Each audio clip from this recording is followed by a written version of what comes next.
వీక్షకులకు స్వాగతం. నమస్కారం. తిరుమల లడ్డూ ప్రసాదం తయారీలో కల్తీ నెయ్యి వినియోగించారనే ఆరోపణలపై ప్రత్యేక దర్యాప్తు బృందాన్ని ఏర్పాటు చేసింది ప్రభుత్వం. ఈ సీట్లో తిరుపతి జిల్లా అదనపు ఎస్పీ వెంకట్రావుని చేర్చారనే ఉద్దేశంతో వైఎస్ సుబ్బారెడ్డి అనుచరుడు సుప్రీంకోర్టుకు వెళ్లిన సంగతి తెలిసిందే. సిట్ దర్యాప్తు యథావిధిగా చేయవచ్చని, వెంకట్రావుని చేర్చుకుంటే మీకు వచ్చిన ఇబ్బంది ఏంటని, పర్యవేక్షించేది సిబిఐ డైరెక్టర్ కదా అంటూ సుప్రీంకోర్టు వారిద్దరిని ప్రశ్నించిన సంగతి తెలిసిందే. వెంకట్రావు గారి విషయంలో హైకోర్టు ఇచ్చిన ఉత్తర్వులను కూడా సుప్రీంకోర్టు నిలిపివేసింది.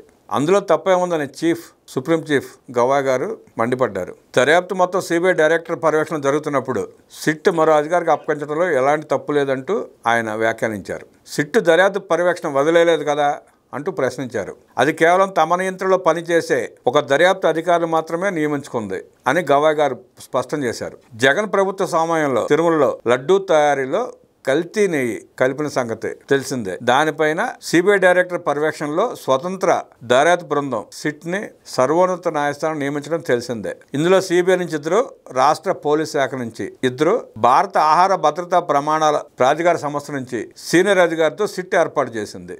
కేసు దర్యాప్తులో భాగంగా ఇప్పటికే సిట్ పలువురిని విచారించింది. కొన్ని డైరీల ఉన్నతాధికారులను అరెస్ట్ కూడా చేసింది. ఈ క్రమంలోనే విచారణకు రావాలని దర్యాప్తు అధికారి వెంకట్రావు టీటీడీ మాజీ చైర్మన్ సుబ్బారెడ్డి, కదురు చిన్నప్పన్నకు నోటీసులు ఇచ్చింది. అయితే సుప్రీంకోర్టు మార్గదర్శకం ప్రకారం వెంకట్రావు నియామకం జరగలేదంటూ ఆయన ఇచ్చిన నోటీసులను చిన్నప్పన్న హైకోర్టులో ఛాలెంజ్ చేశాడు. వెంకట్రావు సిట్ సభ్యుడు కాదని, సిబిఐ డైరెక్టర్ సుప్రీంకోర్టు ఆదేశాలను ఉల్లంఘించారని హైకోర్టు జూలై 10న స్పష్టం చేసింది.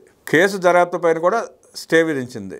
ఈ తీర్పుని సిబిఐ డైరెక్టర్ గత నెల 5న సుప్రీంకోర్టులో సవాల్ చేశారు. ఈ పిటిషన్ శుక్రవారం ప్రధాన న్యాయమూర్తి గవాయ్, జస్టిస్ వినోద్ చంద్రన్, జస్టిస్ అంజారియాతో కూడిన 3 సభ్య ధర్మాసనం ముందు విచారణకు వచ్చింది. సిబిఐ తరఫున సొలిసిటర్ జనరల్ తుషార్ మెహతా వాదనలు వినిపించారు. సిట్ సంపూర్ణంగా సిబిఐ డైరెక్టర్ పర్యవేక్షణలో దర్యాప్తు చేస్తోందని, అందులో సభ్యులందరితో ఆయన సమావేశమై స్వయంగా పర్యవేక్షిస్తున్నారని, వెంకట్రావును దర్యాప్తు అధికారిగా నియమించడాన్ని ఆయన ఆమోదించారని ధర్మాసనం దృష్టికి తీసుకెళ్లారు. అన్ని అంశాలను క్షుణ్ణంగా పరిశీలించిన తర్వాతే వెంకట్రావును పరిమిత పాత్రలో నియమించారని తెలిపారు. ఎంతో కీలకమైన కేసులో దర్యాప్తు అధికారి నోటీసులు ఇస్తే విచారణకు రానని చెప్పడం సరికాదన్నారు. అయితే చిన్నప్పన్నపై వెంకట్రావు ఒత్తిడి తెస్తున్నారని, బెదిరింపులకు పాల్పడుతున్నారని ఆయన తరపు న్యాయవాది తెలిపారు. ఈ వ్యాఖ్యలపై సిజేఐ అసహనం వ్యక్తం చేశారు. అలా ఒత్తిడి చేస్తే, బెదిరింపులు వస్తే ఫిర్యాదు చేయండి, అంతేగాని విచారణగా రాబోమని చెప్పడం ఏమిటి అంటూ సిజేఐ ఆక్షేపించారు. హైకోర్టు ఉత్తర్వులపై ధర్మాసనం స్టే విధించింది. తదుపరి విచారణ నవంబర్ 14 వాయిదా వేసింది. సుప్రీంకోర్టు ఆదేశాల నేపథ్యంలో కల్తీ నెయ్యి కేసు మళ్లీ తిరిగి విచారణ ప్రారంభం కాబోతోంది. సుమారుగా 100 రోజుల తర్వాత 1-2 రోజుల్లో తిరుమల కేంద్రంగా సిట్ తిరిగి విచారణ ప్రారంభించబోతా ఉంది. ఇప్పటికే బాగా ఆలస్యమైన నేపథ్యంలో రెట్టింపు వేగంగా పనిచేయాలని కృతనిశ్చయం సిట్ ఉంది. సాధ్యమైన త్వరగా లడ్డూ కల్తీ నెయ్యి వ్యవహారాన్ని ముగించాలని సిట్ ఆలోచిస్తోంది. తిరుమల ప్రసాదం లడ్డూలో కల్తీ నెయ్యి కలిపి ఇంకా ఆ కేసు నుండి తప్పించుకునే ప్రయత్నం చేస్తూ సాగతీత ధోరణితో పిటిషన్లు వేస్తూ, పిల్లులు వేస్తూ ఎలా ఆ దుర్మార్గులు వ్యవహరిస్తున్నారో చూస్తున్నాం. ఎన్ని వేషాలు వేసినా, ఎన్ని పిల్లి మొక్కలు వేసినా వాళ్ళు లడ్డూలో కల్తీ నెయ్యి వాడారు. అది స్పష్టం, అది రుజువైంది.